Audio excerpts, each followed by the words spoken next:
Welcome to the Bronx Museum's last family affair of 2020, Winter Wonderland at Home. If you've ever been able to join us for one of our in-person family affairs, ever since March, we've been doing these online versions. They only last an hour with 2 art activities because we found that to be a little more doable over Zoom. But otherwise, just like in our in-person family affairs, we have our wonderful artist educators leading themed art activities. Since September, we've also been putting together activity bags of the materials that we suggest you use for these activities. They're free to come pick up at the museum during our open hours. So if you got one of those, you'll be using the activities, the materials included. If you weren't able to get one, we use art materials that you may have around your home or some substitutes. So we'll just give you time to find something that works. Great. Now, so we're going to be making ornaments that look kind of like this or like this. And when you put a bunch together to make a garland, which is our goal, basically, it'll look kind of like this. Wow. Awesome. Beautiful. So the materials that you'll be using in order to make this, sorry, I almost dropped my thing on the floor. You will need a glue stick. You will need some kind of string or twine. So you might have this kind, or you might have like some kind of different string that you tie up your recycling, or you might have some yarn. Yeah, I'm gonna use some yarn if that will work. You will also need scissors. And one last thing, you'll need a pencil. So when I say that you're gonna need paper, which I think I mentioned, or maybe I didn't, you're gonna need a lot of it, right? So for each ornament, you're going to need 4 layers, right? Some of the ornaments were longer and some were shorter, right? I'm sure you noticed that. I'll show you again.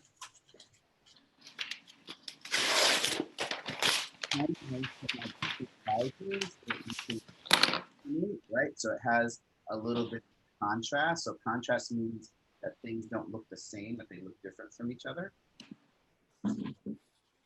So we're going to start off with our paper. I'm just going to do with white first. You might have different colors. It's good if all of the papers can be the same color. Maybe let's start off just with one color at first. And if you want to do things a little differently later, then once you're familiarized with the process, that's probably okay. I'm going to start off with white. So the first thing that I'm going to do, and I'm also going to lower my screen so that you can see my desk a little better. And now for some reason, I lose track of the screen and something's happening off screen. If you could please remind me, that would be great. Okay, so here's my sheets of paper. First thing I'm going to do is to fold them in half. So I want to try to line up the corners carefully. I know that we have families here, so this activity would probably be a little challenging for small people to do alone. So this is probably something that older people and younger people will to do together. So just to review, Edwin, you took 4 sheets of your white paper and you folded them in half. Yeah. Okay. 1, 2, 3, 4. Lined up the corners as best I could, and I'm folding it in.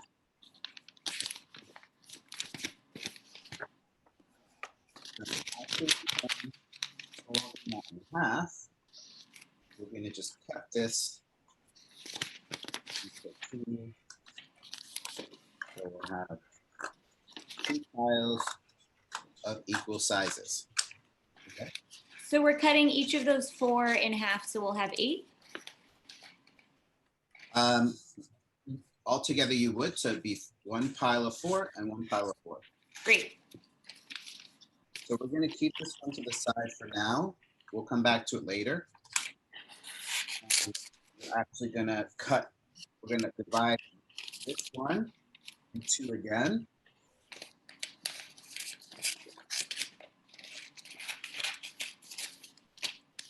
And we'll also cut along the crease as we did before.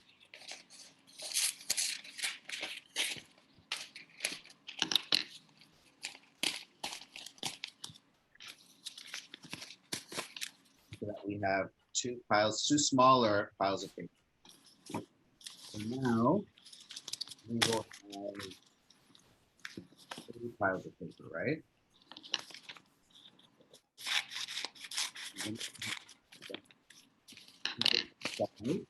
Because we'll only be working with 1 pile at a time. So we'll start off with one of our simpler shapes. Or it's a long way. Sometimes you feel, some people call this the hot dog and this the hamburger, right? So we're gonna hold the hamburger away.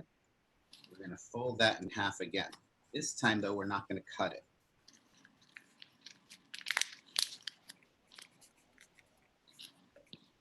I'm gonna put this on my desk. Hope this is easy for you to see. So now, I'm sure many people have done hearts before, where you folded a paper in half before you cut out the heart. I'll show you what I mean by that now. This is going to be similar, except we're going to keep our pile of 4 papers because we want to cut them all at the same time. We're going to start off by doing half of a heart shape on our paper.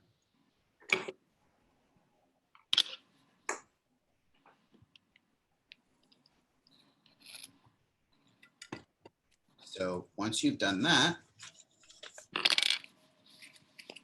right, we're going to close it, and now we're going to get ready to cut. So we're going to cut around with our scissors, and we're going to cut out this shape.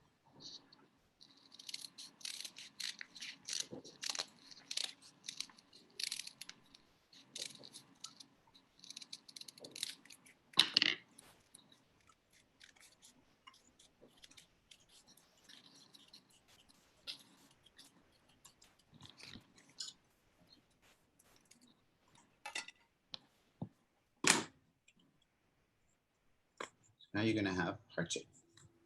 So I'm going to show you what this will look like in the end, but we're going to do it step by step. So that's how we got this. Right? So we're going to glue the different pieces together, and we're going to have one piece of string at top with a loop that we're going to hang everything by. So we can separate our papers. Getting ready to glue them. Before we glue anything though, we're going to go to our string, and we're going to cut a piece maybe 3 inches long. Might be a little extra, but it's easier to make a loop with a piece that's this long, because a piece that's smaller, it's really tricky to wrap your fingers around, right? Mm-hmm. Especially if you have big fingers like me. So then I'm gonna just make a knot.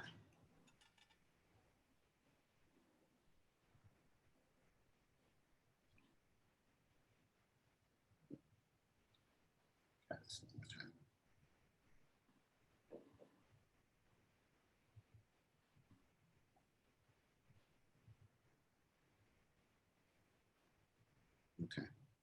And this is a great, you know, depending on if you're watching this, what age you are, or how many people you're doing it together, you can work together on any part of this. So if you need a little help making the knot or cutting out the shapes, you can ask an adult or someone older in your family so that you're all collaborating on this garland. And also, just as a reminder, we do record these, and so the recording of this will all be available next week. So if you wanted to go back and review how something was made, make it again, you're always going to be able to do that as well. Yeah, I think I'm looking at the time. We'll probably be able to make a couple, but maybe not like 4 like I showed you. But you will probably be familiar with the process after this. So sure you'll feel confident to continue on. But like Patrick said, the recording will be available to you later this week if you want to review that again. So the glue from our glue stick is what we're gonna want to use next. And the part where it's bent here in the middle is where we're gonna basically put our glue, right, on either side.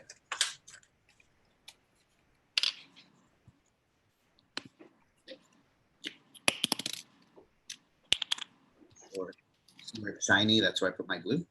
And then I wanna put, I'm gonna try to hide the knot.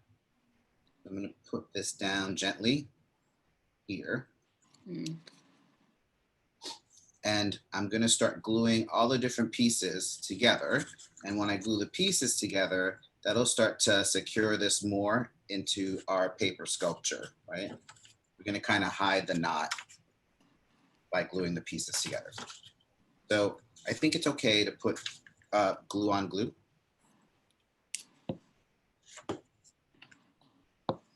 And now I'm going to just put the middle pieces together like this. It's gonna take a little while for this to dry, maybe like up to like 3 to 5 minutes. So maybe not move it around so much while you're waiting for it to dry, but we're gonna just take all the pieces, glue the centers, and put the middle to the middle like this, so that we start to build up the volume or how full the shape is. And so Edwin, when I'm putting the middle to the middle, like for example, I just glued these together, but I don't want to press it down all the way because then I would have just a two-sided heart, right? I want to leave that and glue other shapes. All right, we're just putting the glue in the middle. So I think it's okay if you put it all the way flat. We'll fluff it up a little bit in the end. Okay. And because we're not doing like all of it, like this part, there's no real worry about it going down. Like actually, that'll probably help you to secure it more. Okay. Yeah, it's like a little, it's a sandwich where you're putting the glue in between each heart. Yeah. You're putting the glue in the middle part. Yes. And then later when it's dry, we can fluff it out and make it into that beautiful garland that Edwin showed us earlier. Got it.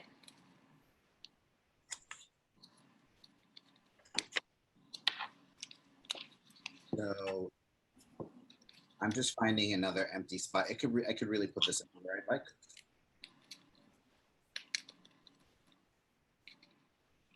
So you can already get a sense of what it's going to look like, right? This is mine that's already dry. And when it's already dry, after we said about like 5 minutes or so, maybe if you want to be careful, you can wait 10. You're not going to pull it apart, but you're just going to like, you know, fluff it out a little bit so that it looks more full, right?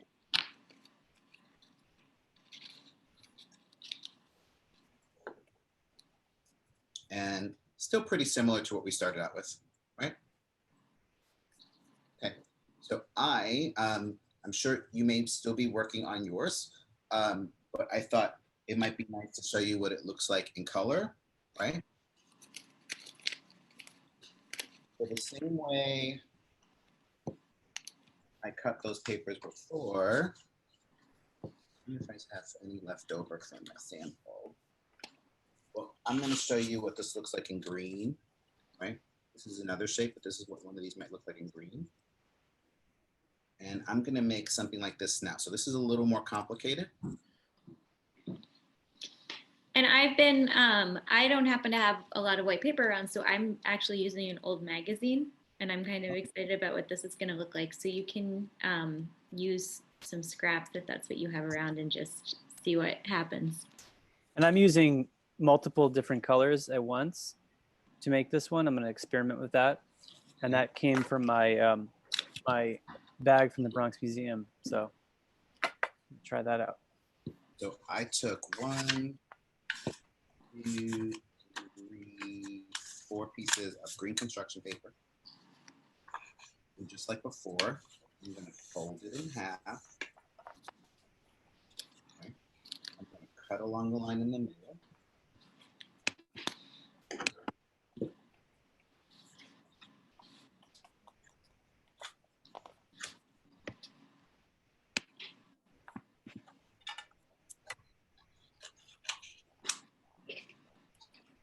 And put this to the side so I have a little more room to show you guys things. Now I'm going to fold this in half.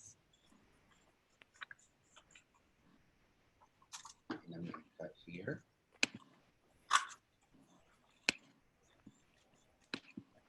So now I would be able to make 1, one big one and two small ones, right?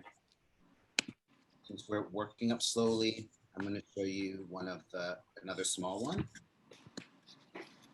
I'll move a little faster this time, since we kind of showed you the process a little bit already.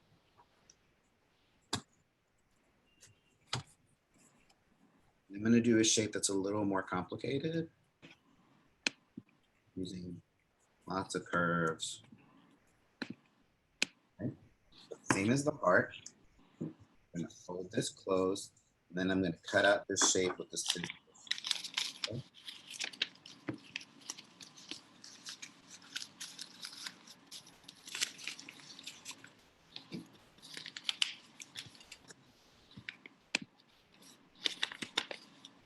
And yeah, Edwin, you have about 10 more minutes.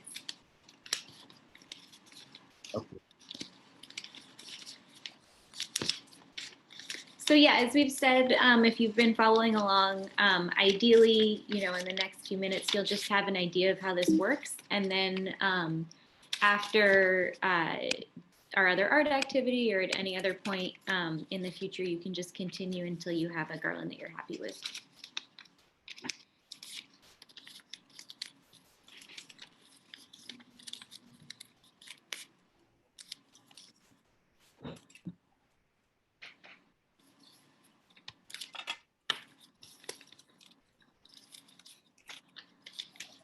I was just making my knot, check it out my knee.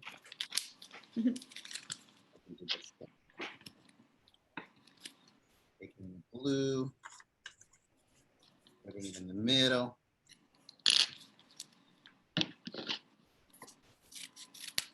Putting this down. Now I'm going to try to hide my knot with my different pieces. That's also doing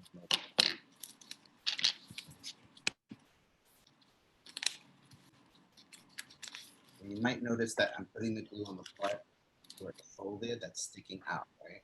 Not the part, not the side, but the part that's sticking out.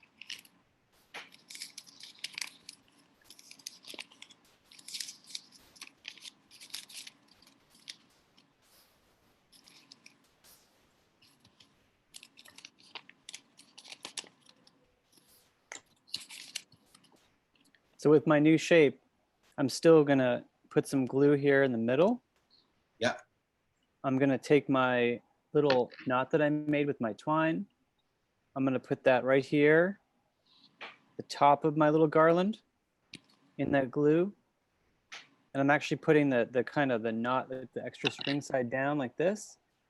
And then I'm taking another one of my cut pieces and I'm putting glue in the middle of that one also, just like I did with the other one.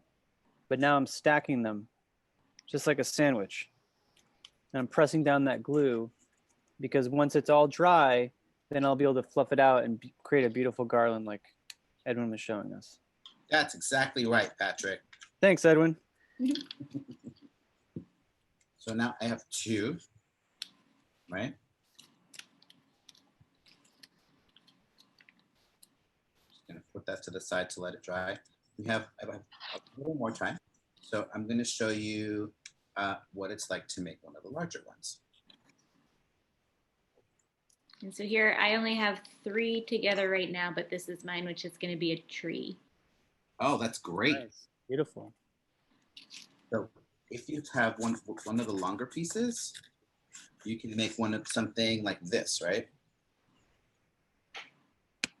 So that you have like different sizes on your garland. So that'll look nice, right? To not have everything be the same size. Yeah, so when you hang it, if you hang it somewhere, it will have a nice variety, like the example that Edwin showed us. Yeah, I can show you again, just as a reminder. You end up with something like this, yeah? Beautiful. So if you want to have a long piece, you want to fold it actually the long side so it looks tall and skinny.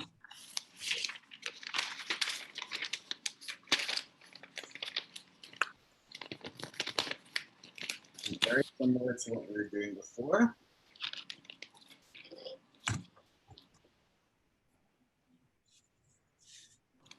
With the heart.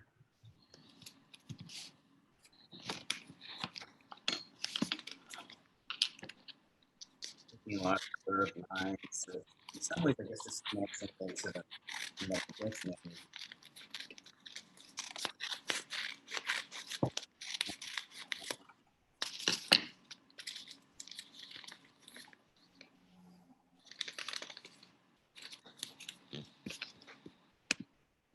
Great. And Edwin, we have about 5 more minutes.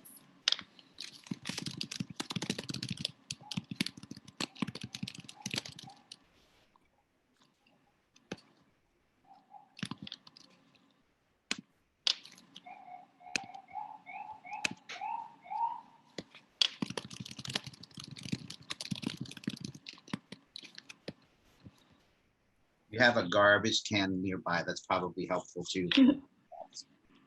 Yeah, you're going to have a lot of these. And I'm also taking my other garland that I made a little earlier that's now pretty dry, and I'm opening it up. And that's really fun part.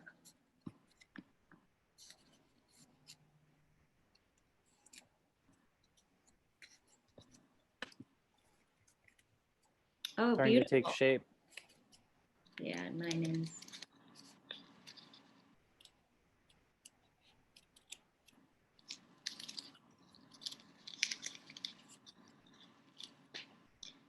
Yeah, so you do, and I need to do this myself. I think you do want to resist the temptation to touch these too much until they really completely dry, which mine haven't. But they're going to look really cool. It is a little hard to be patient. I'm trying to be patient with this one, but I'm very excited to see what it's going to look like when I open it up because of all the different colors and everything. I think I cut my string a little too small. I'm going to try that again.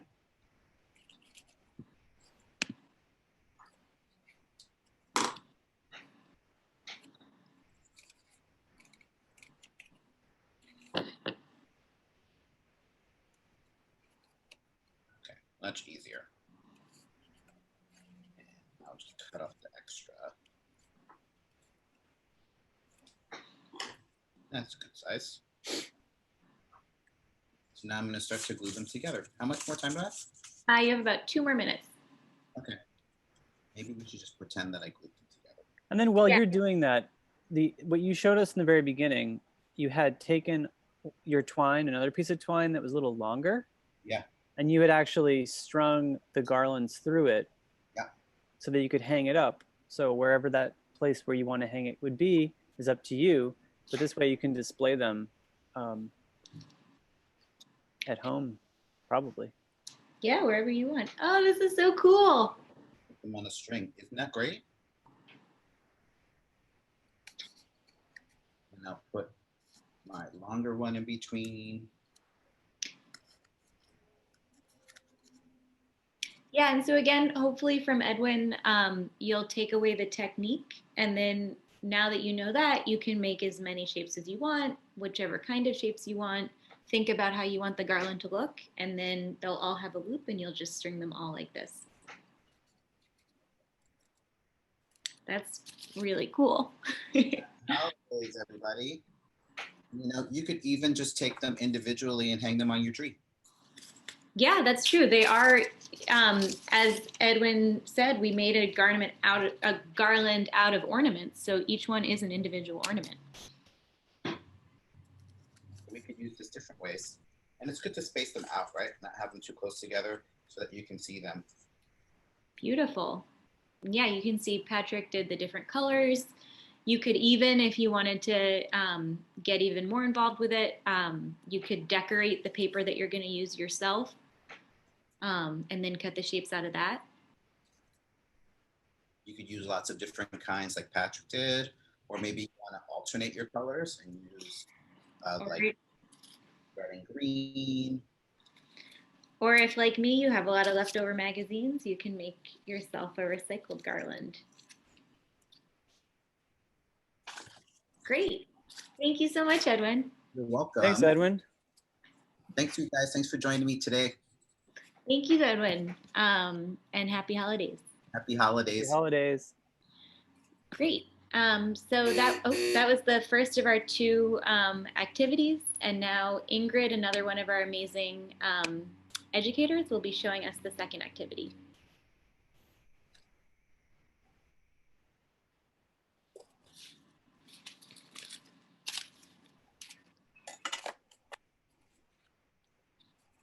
Hey Ingrid, you're muted.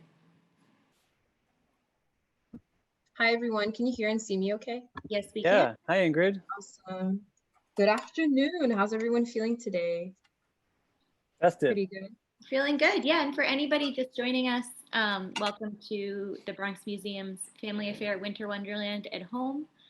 This is an hour-long online family program. So we have 2 half-hour activities. Edwin just showed us how to make a holiday garland. And if you missed that how-to, we'll post the video on our website later. And now for the second half hour, Ingrid will be leading another activity. So thank you so much for joining us. Yes, I'm excited about this activity because we're going to do a bit of printmaking using what we have at home, using tools we have at home. So at the end of today's workshop, your piece should look a little bit like this one right here. Whoa. It's a little blown out, but it's basically a snowflake that we're going to do using tools that we have at home. So this would be a good time for you to get your pieces together. We're going to use aluminum foil, a sheet of white paper, 2 paint of colors of your choice, or you could just do 1 if you'd like. I like to do 2 to spice it up. We're going to have a paintbrush. And then if you could get either paper towels or a paper plate, something that you can essentially brush your paintbrush against. Great. And also, we often recommend this for all of our online family programs. You might want to just cover your whole workspace in old newspaper or paper towel or something like that, just for easy cleanup. Yes, thank you. So Ingrid, I have my aluminum foil. I have my paint. I have a brush. I have a piece of paper. And then I don't have paper on top of my table, which I might regret, but I don't have it right now, so that's what's going to happen. And then I also have some water nearby too, in case I need to put my brush in some water.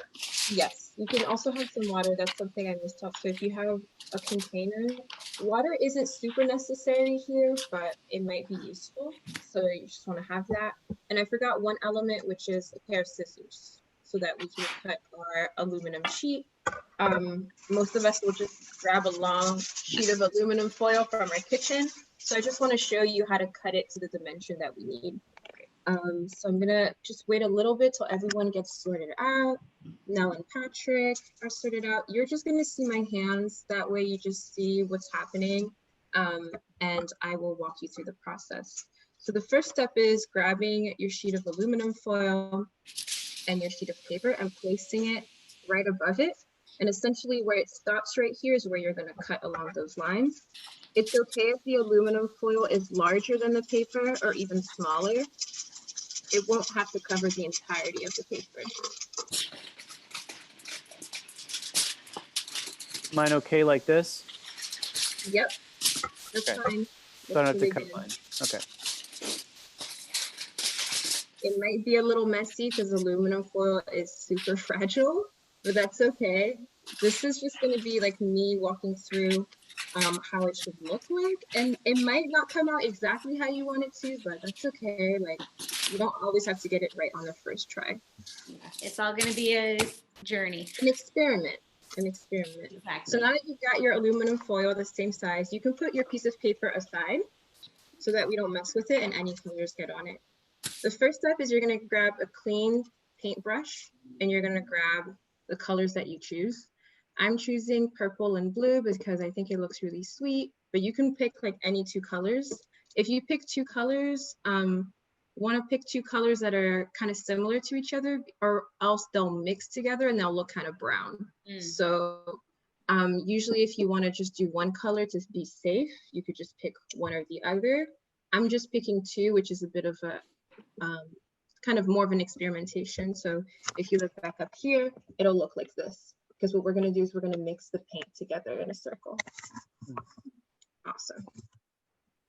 So I've got my paint here, and we're just gonna do it very like old school style. We're just gonna just drop it just quite a bit, and you're gonna see how much I'm putting in. It's about this much. Almost like two quarter sizes. And then if you're only doing one color, you're gonna wanna double that. But if you're doing two colors, I'm doing like 2 of each. Ooh, so pretty. Okay, so we've got our colors here. And now what we're going to do is we're gonna grab our paintbrush, and we want to essentially cover a good portion of our aluminum foil with the paint because it'll be our background. The best way to do this with this kind of paint is instead of moving around in a square, we're gonna wanna like move it in a circle so that we can spread it out really well. And what you can do is you could use, you see this tooth, the paintbrush, sorry, you could use like a good third of it to spread it out. You don't have to use just the brush part. As you're seeing, I'm putting it in a nice circle. And you want to layer it pretty well. Like you don't want to see too much of the aluminum. It's okay if you do, but you just want to layer it pretty nicely. Nice. I'm gonna have to add a little bit, so I think Yep, add some. if we You have could to add always, some, we gotta add some. Yeah, if you gotta add some, you gotta add some. this is very satisfying though. It's really fun to do. It's very comfortable. I will say that, like Patrick, I didn't follow my advice and put down some newspaper, and I'm wishing I had. So Yeah, we're gonna see how it comes out. Exactly. And it's okay if it's not a perfect circle, right? You could make it kind of look like, yeah. However, but it's nice to move it in a circular motion. Also, I will say that if you got one of the activity bags from the Bronx Museum that you picked up for this family affair, that tempera is washable. yeah, that's what I'm using. Yes, it is washable. And that's the beautiful thing about aluminum foil is that when you're done, when we're done with this piece, you could always like wash this off and reuse the aluminum foil. Oh, great. So you're not dipping into your kitchen supplies too much for this. Okay, I'm making a Okay, big so what rectangle. we got here is the pretty big, sorry. I was just saying I'm making a big rectangle with mine. That's just how it worked out. Okay. So what you want to do is you want it to have it like nicely, and it shouldn't be too thick. So it should be nicely spread out, but not too thick, because when you're going to press your piece of paper on it, I'm not going to do it right now, but when you're going to press it, you want to make sure that the lines, we can see them and the paint doesn't spill over it. I'm going to show you an example of what happens when your paint is too thick. When your paint is too thick, it'll come out like this. Okay. Instead of coming out nice and clearly like this one. So again, this is just eyeballing it, but I'll also walk us through some techniques of how to make sure that this doesn't happen, even if it's too thick. So I'm just showing you this because, you know, it can happen on your first try, and that's completely okay. So now we're gonna go and do our design. As you can see, mine is starting to spread out a little bit. It's okay, we'll have a little speckles. You're gonna wanna use your paper towel and not your water to brush off every time we do a stroke on the aluminum. You're gonna have to wanna clean it out. So we're just gonna do that on whatever piece you have. Paper plates work really well. Paper towels work really well. And you just wanna get it kind of to this point, right? Where there's no more paint brushing off of it. And now let's get to making our snowflake. Yay. So now what we're gonna do is we're gonna draw a cross. I'm going to show you right here. And you want to make sure that your lines are nice and thick. So you can see mine, it's pretty wide. And that's because I know that my paint is a little thick on the aluminum. So I want to make sure that my the widths of my line, so how thick they are, is pretty wide. So that when I press my piece of paper, it won't come out like the first example that I showed you. So I'll do the same. I'm making a line like you, and so a lot of excess paint is coming off onto my brush, and then I'm just getting rid of that excess paint on my little napkin here, my paper actually that I'm using as a napkin. Every time that you do a line, you always want to brush off that excess. And if you're not happy with how, if you're not happy with how clean your line is, you can always go back over it, you know, to clean it up, and every time brushing off that paint. And I can tell you, this will be an example, I guess. I can see already from when I'm trying to make these lines that I think my paint layer is a little too thick. So I'm just gonna try to make the lines as clean as possible. We'll see what happens, and it's an experiment. And now you can always make your lines like just super wide, like wider than you expect them to be, because then the paint will spill a little bit over it, but you'll still be able to. But I'll still get the shape. Yep. Yeah. Great. Awesome. So now we've got our cross, and now we're gonna make a line down the middle at the intersection. So you'll see. Boop, boop, boop. Nice. And now we've got our structure for our snowflake. Again, I'm wiping off the excess paint, and I'm just cleaning up my lines to make sure that they're nice and wide.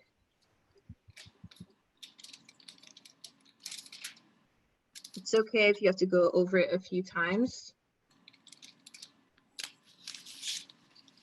I wonder how snowflakes are formed. But right now we're just making them out of paint and aluminum foil, so anything is possible.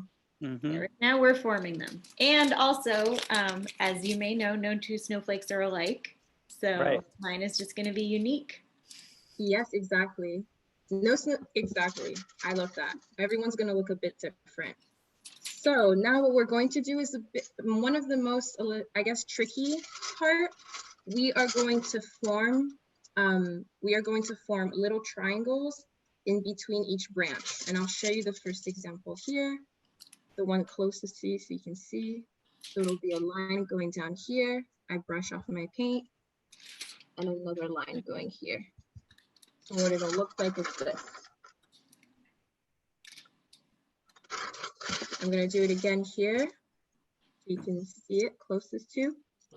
You go from one of the branches, you go up halfway, trying to create a triangle. And then you go from that point up top, back down. And as you can see, my paint is really thick, so I'm gonna go over my lines again, and I can even make them thicker.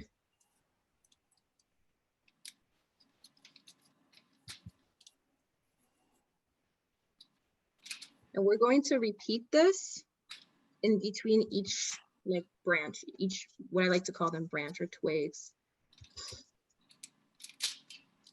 So I'll leave here, go up.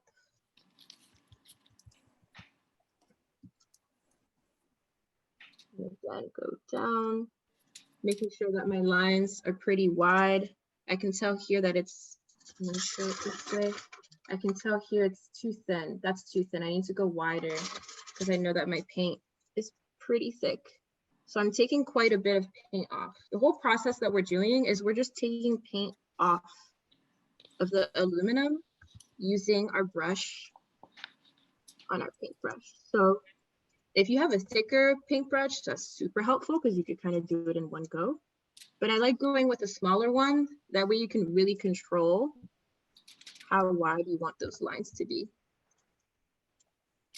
So we're just going to continue that on. How are you doing, Nell and Patrick? Doing good. Pretty good. I should have done a rectangle shape. I should have done a circle shape like you did, but I'm still figuring it out. It's still going to work out. Your snowflake is just going to be unique. It's just going to have a unique shape. It's going to be kind of like a long. Whoa, it's super. Yeah, it's like really nicely geometric. Strange. It's very, yeah, it's very asymmetric, which is nice. Mm-hmm. And it's okay if you need to take your time on this. Snowflakes are quite complex shapes. So we're really going with like a really interesting shape. And of course, like we're doing a snowflake today, but at home, you know, if you have some aluminum foil and some leftover paint laying around, you could do any shape really, you know. You can do this with your fingers. If you feel very adventurous and want to get really messy, you can do this with your fingers. And you could also do any shapes. If you do letters though, if you want to write words, you're going to have to write them backwards. Yeah. Because if you write them from left to right, I have an example because I did that and I was very disappointed when I lifted the shoe. So now we have our nicely thick structure and really nice thick lines. Now what we're going to do is we're going to bring in like downward facing arrows on each end of the branches. So they'll look like this. Put it here, Beautiful. brushing off the paint. Yeah, and so like Ingrid was saying, just like with Edwin showing us the technique for making those ornaments to put on the garland, today it may be easiest for you to follow along and make this snowflake print, but we hope that you'll take this technique and practice and make it your own with whatever shapes and colors you want in the future. So right now I'm actually dipping my paintbrush in water because there's a little bit too much paint, and that's helping with getting out of it. And then I'm putting my paintbrush here, making sure there's no water. And now I can get a cleaner line. There we go. I also have to get a new sheet of. It's all paper. about troubleshooting here. Yeah, But it's also about having fun. exactly. So as we're entering into our winter times, the snowflake is a really great symbol of winter. You could always put this like in your window. Ooh, I love that. Yeah, as we were saying before with Edwin, if you're located in New York City, it snowed this week for the first time. So this is a little bit in honor of that too. I'm actually, and I'm having a lot of success with this. My brush is a little, has been not helpful. So I'm actually using the other side of the brush and we'll see what happens. Like the plastic tip as a tool to carve away the paint. Can you see me now? Sorry, I think I froze. Yes. Yeah, we can see you. Yes, you disappeared for one moment, but you're back. Great. So I'm just continuing on those arrows on each branch.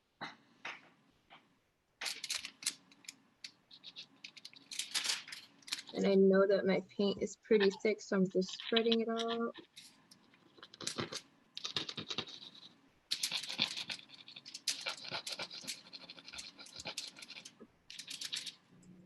There we go.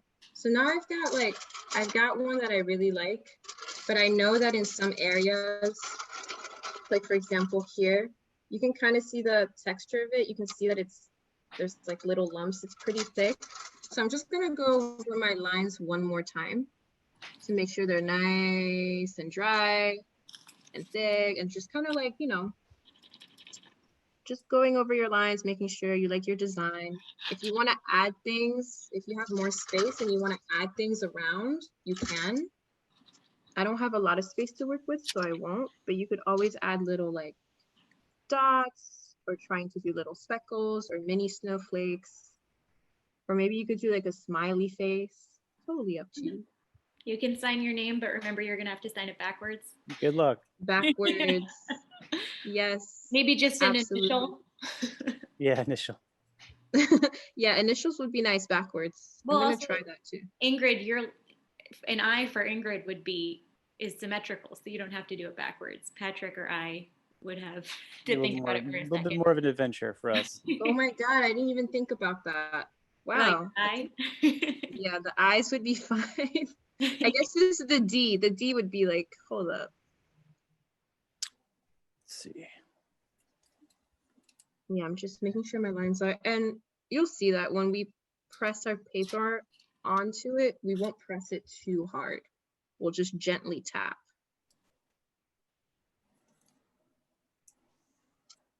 I'm just cleaning up my lines.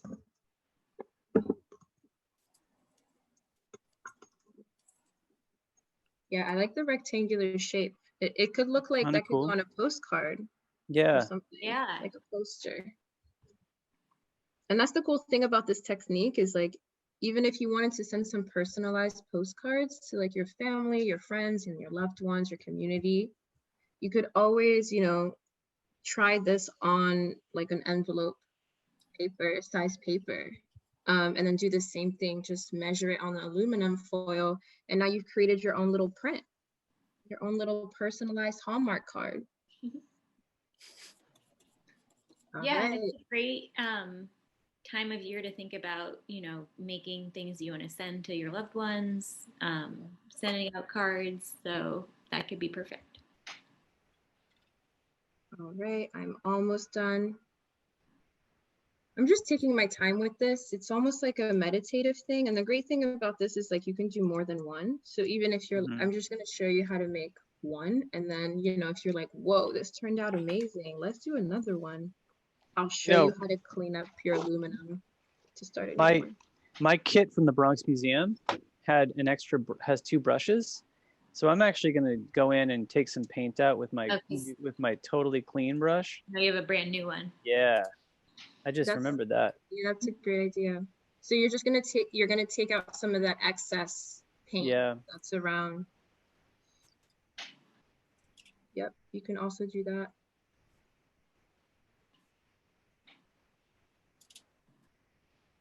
There's a lot of things and activities that aren't like this one that you could use using tools that you have at home. Of course, like paint might not be one of those, but that way it's, you know, we're repurposing some of the excess things that we have at home that we're not using, and using it to, you know, make something like art, which has such a powerful message. So it's such a great tool to say a lot of powerful messages during this time. So like, that's what I was saying with text, you know, if you want to have a cute message that you want to put on your window for your like community and neighbors to see, you just, you know, make sure that it's backwards. But you could really do anything with this, and it's a great way to just print. You do printmaking at home. Yeah, I love that. Okay. All right. I think this is the time to test it out. You want to make sure that your paint doesn't dry out, because if it dries out, then it won't be able to stick onto the paper. All of that artwork. Yeah. Yeah.